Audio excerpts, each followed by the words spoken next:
This is a little bit of a political question as we talk with Sharen Neuhardt here on Talk of Ohio, broadcasting on 1490 WERE in Cleveland and 1230 WDBZ down in Cincinnati.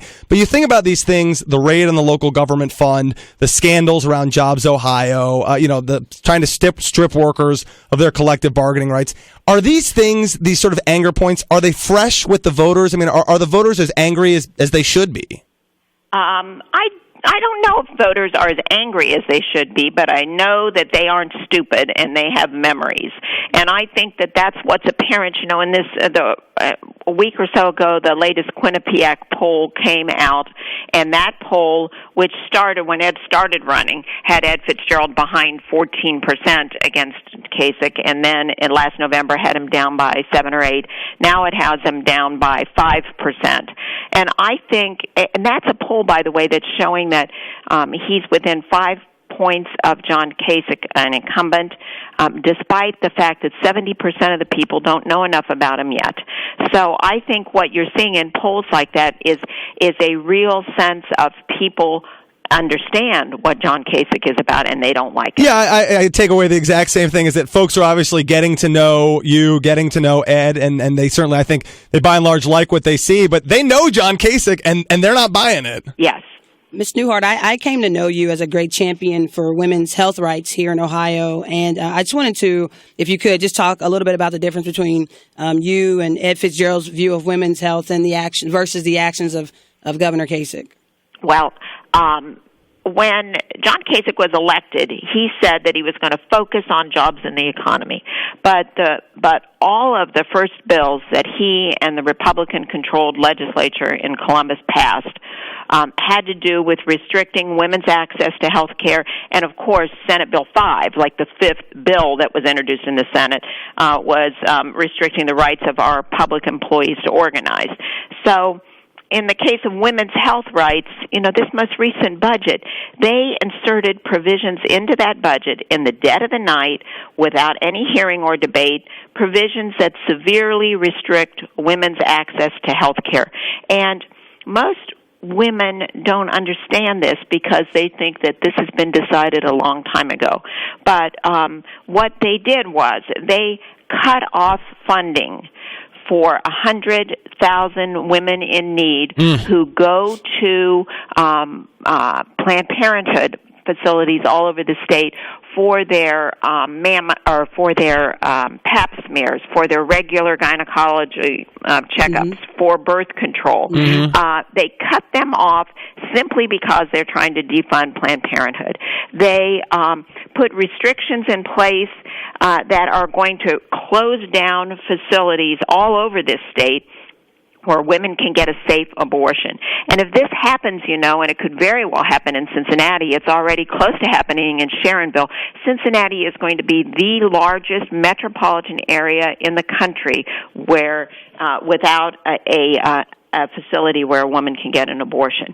Now, let me say this. Doctors are afraid, too, because they're criminalizing conduct of doctors and telling doctors that you have to tell women certain things that aren't even medically necessary or accurate. Right. So all of this stuff is wrong, but when people talk about me and talk about me as a strong advocate for women, everybody wants to reduce this to a conversation about abortion, and it's just not about that. Right. It is insulting to women to always talk about women's issues like that's the only thing women care about. Women care about equal pay. Women care about job security. Women care about making sure that there are good schools for their kids. And women care about the quality of life in our state. And so I keep saying to folks, women's issues are family issues. Yeah, and women's issues are economic issues. Absolutely. I was just going to say that because so many women are the head of households, and I appreciate you and also Nina Turner, who I hear you two the most talk about how you don't limit our rights to just abortion. I'm one of those people who, when I was younger, I didn't have insurance, and so I relied heavily on Planned Parenthood for, my physicals, my exams, and so they give top care, and a lot of people don't really understand that because they just think about abortion as it relates to that, so thank you for that. Great. Sharen, this is a question. I feel like this it would usually be Tamaya's question, but, I often, not a week goes by when I'm not afraid Tamaya is going to get stolen away from me because people are just pleading with her to run for public office. And I think we might just see that sooner rather than later. But what would you say? I mean, there remains a gender gap in terms of who's actually filling these seats at various levels of government. So to women who think, I might like to run for an office someday, but I'm not sure, I'm having second guesses. What would you say to them? I mean, as someone who's been, such a strong female leader across the state. I read in a book about Hillary Clinton that she said that a young girl said to her sometime when she was thinking about doing something, said to her, well, Mrs. Clinton, you can't win if you don't get into the race. Yeah. And I think so often women, they don't take that first step. And you just have to be a strong advocate, and you have to stand up and say, I'm ready and I'm going to do it. I mean, what's the worst thing that happens? You lose. Well, But if you don't get to your point and to Hillary Clinton's point, if you don't get in the race, you've already lost. That's right. Yeah. And what the public loses is your voice, and people need to hear different voices talking about things that are important to them. Absolutely. Well, so you've gotten to know Ed Fitzgerald certainly better than most of us have. You're his lieutenant governor candidate. What are some of the things that you've gotten to know about Ed that I guess many Ohioans still might not know at this point? Well, Ed, even though he's running for governor, he's a very private person, and he doesn't really like to brag about his accomplishments. He's got this sort of humble, FBI-focused, yeah. Yeah, then your point, PG. I mean, most people don't even realize that he was an FBI agent, and he was in the Organized Crime Division. He has 4 kids. And he has a wife that's worked 2 jobs for several years so that they will have money to send their kids to college. Most of all, he's just not another glad-handing politician. Right, he doesn't do that well. He's not looking to get rich at the public trough, and he is just scrupulously honest, which from all of my years of, starting with my dad being a policeman, I really respect. Yeah, no, absolutely. And I think you make a great point. I mean, in my own experience getting to know Ed, I mean, he is focused on what matters most, and that's the issues and how they impact Ohioans. I do think it's important that you bring up the fact that, he is part of a middle-class family himself, because I think, you want someone in that seat who knows what people are actually going through, have gone through it themselves. Yep, absolutely. In your own experience, again, crisscrossing the state, in our final few minutes here with Sharen Neuhardt, the lieutenant governor candidate for the state of Ohio, as you've been crisscrossing the state, as the lieutenant governor candidate, any big surprises just in terms of the experience of running across a huge state?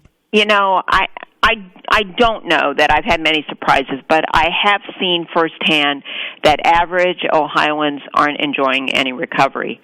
In fact, they're worried that it may never come, and that's why it's up to Ed Fitzgerald and me to make sure that the average Ohioans get the leadership in Columbus they deserve. Now, for folks, one thing that obviously as someone who is in government, in politics, it crushes me, and it's so frustrating when people think, oh, well, we had Nina Turner on our sister program, Talk of the Town, and she was talking about, folks, there are not off-year elections. There is no, so whether it's school board, council, Congress, if just because it's not a presidential election doesn't mean it's an off-year election. But for folks who do care, the presidential elections in Ohio are always going to be the sort of sexy thing. For folks who do care and are already sort of thinking about 2016, just talk about the ways in which 2014 matters to the outcome in 2016. Well, one thing that is happening in 2014 that is going to impact not just 2016, but it's going to impact elections way after that, is the restrictions on the rights of Ohioans to vote. The voter suppression stuff is about the most offensive. I mean, it's like, it shouldn't be asking that much to tell folks, win on the merit of your ideas, not because you rigged the system. Yes, and I don't think the average Ohioan understands what this state legislature just did and how they are trying to turn back the clocks and prevent people from voting. And it is just dead wrong, and that has lots of impact. But you know what? It also has impact for the next generations of Ohioans coming along. If we they don't feel like their vote is valued, they're not going to vote. Yeah. And that's wrong. Yeah. But, it's going to matter who's governor in 2016 because 2016 is a presidential year, and there's lots of things that governors of states can do to help or hurt presidential candidates. And so we tell folks that you need to get out, we need to fight hard, we need you to vote despite these restrictions that are in place, because we need to make sure that, what is that saying they say, as goes Ohio, so goes the nation. So certainly so goes the White House. All right, two more questions here in our final couple moments with Sharen Neuhardt. So first of all, for folks who are listening right now and think, I didn't know Sharen Neuhardt as well before, but she needs to be the next lieutenant governor of the state of Ohio. Ed Fitzgerald needs to be the next governor. What's the best way for folks to get involved in the campaign or just to learn more about either of you? Well, you go to our website, edfitzgeraldforohio.com. There's lots of good information on there. There's ways that you can hit a button and volunteer. We will be there. We will be talking. We will be out and engaged. We're not going to outraise John Kasich. He's got a lot of wealthy friends. So gotta out grassroots him then. That's right, and we intend to do that. So go to our website and read about us. Check with your local party. Talk to your friends. One-on-one conversations about what's important is the way we're going to win this election. All right, last take here. We know that you are sort of eating, sleeping, and breathing the campaign nowadays. But as you said, and as is true of Ed, even politicians are real people too. They like to have other lives. So when you are not, totally consumed being Sharen Neuhardt, the lieutenant governor candidate, any sort of favorite hobbies or pastimes or anything? Well, I shouldn't, and this will just be between us. Okay? Yeah, just you, me, and the listenership of Cleveland and Cincinnati. Well, I like digging around in antique malls for bargains. I have the secret love to read like spy thrillers and detective murder mysteries, but my favorite thing to do right now is to catch a little bit of extra sleep. Well, please do. It's a long road. Sharen Neuhardt, thank you so much for being with us today. Thank you both. We appreciate. Congratulations on the new show. Yes, thank you very much. We appreciate it. We are so glad that everybody tuned in today. Demaya, it was fun. Folks, that is our show for today. We hope you will join us next week for another Talk of Ohio. Until then, I'm PG Sittenfeld, and you are the Talk of the Town.